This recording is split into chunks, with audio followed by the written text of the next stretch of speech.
आता ह्याच्यामध्ये आपण बटाटे टाकून घेऊया। बटाटे चांगले असे बारीक करून घ्यायचे हाताने।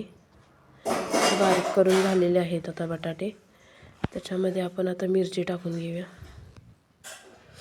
ही मिरची पण टाकून झालेली आहे। तुम्हाला हवी तशी तिखट चपक तशी करू शकता तुम्ही। याच्यामध्ये आता आपण मीठ टाकून घेऊया। हे मीठ टाकून झाले मग आता हे सगळं आपण मिक्स करून घेऊया। आणि हे शेंगदाणे पण टाकून घेतलेत आता। ते मिक्स करून घ्यायचे आता। हाताने व्यवस्थित मिक्स करून घ्यायचे। हे मिक्स करून झालेलं आहे आता। तर मी एक कढई ठेवलेली आहे। आता गॅस चालू करते। कढई थोडीशी तापू द्यायची। मग त्याच्यामध्ये तेल घालून घ्यायचं। तेल टाकल्यानंतर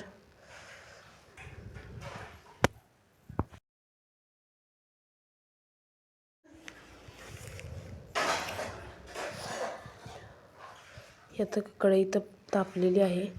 तर त्याच्यामध्ये आपण तेल टाकून घेऊया।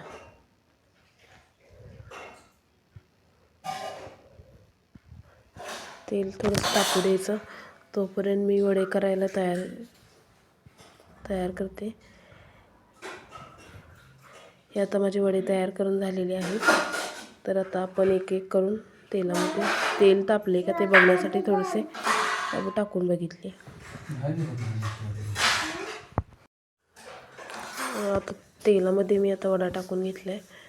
तर चांगला क्रिस्पी होईपर्यंत भाजून घ्यायचा।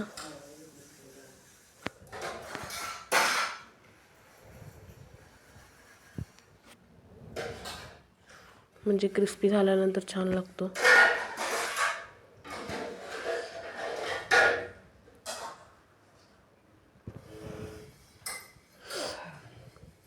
आता भाजून झालेला आहे।